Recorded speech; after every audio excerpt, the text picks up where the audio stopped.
Hello friends, मेरा नाम कुंदन कुमार साहू है। फिर से मैं आपके सामने हाजिर हूँ एक नया वीडियो लेकर, जिसका टॉपिक है पार्टनरशिप डीड। तो चलिए शुरू करते हैं हम इसके बारे में और अच्छे से सीखते हैं क्या होता है पार्टनरशिप डीड और इसके बारे में ज़्यादा जानकारी लेते हैं।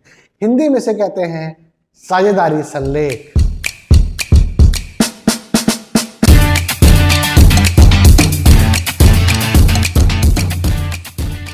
हमारा नया टॉपिक है, उसे हम शुरू करते हैं, जिसका नाम है पार्टनरशिप डीड, जिसे हिंदी में साझेदारी संलेख भी कहा जाता है। मैं आपको हिंदी में नाम इसलिए बताता हूँ ताकि हिंदी मीडियम के बच्चे साथ में इंग्लिश मीडियम के बच्चे दोनों ही इस टॉपिक को समझ सकें। अगर इन टॉपिक से हिंदी मीडियम के बच्चों को भी कुछ समझ में आए तो बहुत ही बेहतर चीज़ है, वो भी ग्रो करें, आगे बढ़ें। तो मैं सबसे पहले डेफिनेशन पढ़ रहा हूँ यहाँ पे। Partnerships comes into existence by an oral and written agreement. It is better to have agreement to avoid a dispute. अब इसको हम समझते हैं क्या होता है। साफ साफ कहा है कि पार्टनरशिप का जो एग्जिस्टेंस है, जो उनका कहना चाहिए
प्रयोग के लिए, तो उसमें वो कितना इंटरेस्ट पे कर रहा है।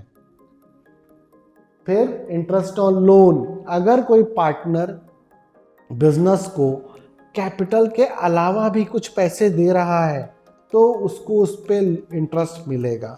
अगर वो पैसे वो बैंक में जमा करता तो उसे इंटरेस्ट मिलता।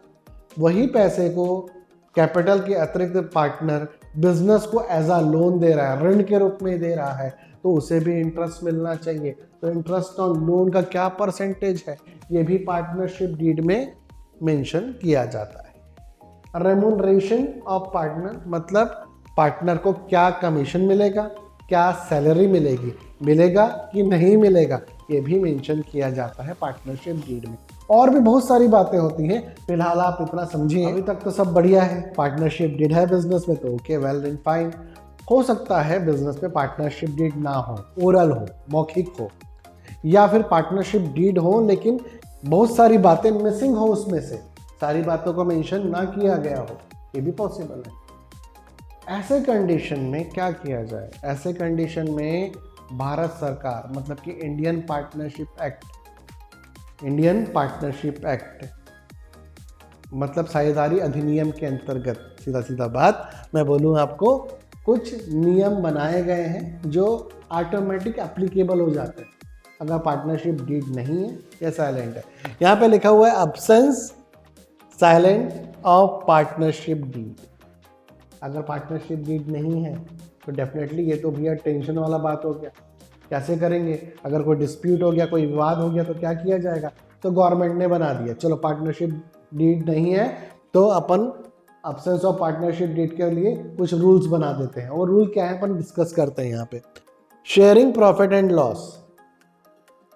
प्रॉफिट और लॉस अगर बिजनेस को होता है तो उसे इक्वली बांटेंगे सारे पार्टनर, इक्वली। मतलब अगर 3 पार्टनर हैं तो 1:1:1 के रेशियो में ही बांटेंगे। आगे इंटरेस्ट ऑन कैपिटल, आप जानते हैं पार्टनर कैपिटल इन्वेस्ट करता है बिजनेस में तो बिजनेस उसे इंटरेस्ट देती है उस कैपिटल के ऊपर में।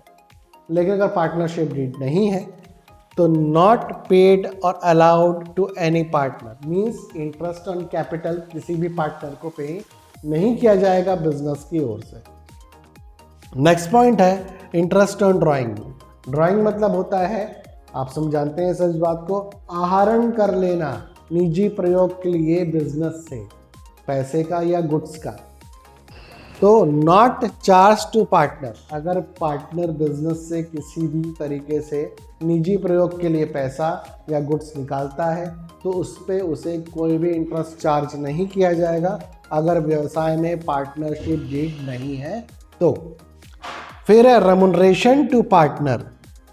किसी भी पार्टनर को कोई भी सैलरी या कमीशन नहीं दिया जाएगा in absence of partnership deed. Remuneration to partner, not paid any salary and commission to any partner। अगली बात, अगर पार्टनर बिजनेस में कैपिटल के अलावा भी कुछ पैसा देता है एज आ लोन, एज आ ऋण, तो उस पर पार्टनर को इंटरेस्ट मिलेगा।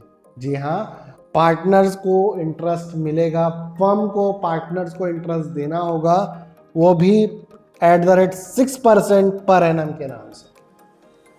तो इंटरेस्ट ऑन लोन पार्टनर को पे किया जाएगा। Yes, interest on loan will be paid to the partner @ 6% per annum. तो ये छोटी सी बात थी पार्टनरशिप डीड के बारे में जो मैंने आपसे भी डिस्कस की। नेक्स्ट टॉपिक जो हमारा रहेगा जिसमें अपन डिस्कस करेंगे क्या होता है चार्ज अगेंस्ट प्रॉफिट और क्या होता है एप्रोप्रिएशन ऑफ प्रॉफिट, इसको अपन डिस्कस करेंगे।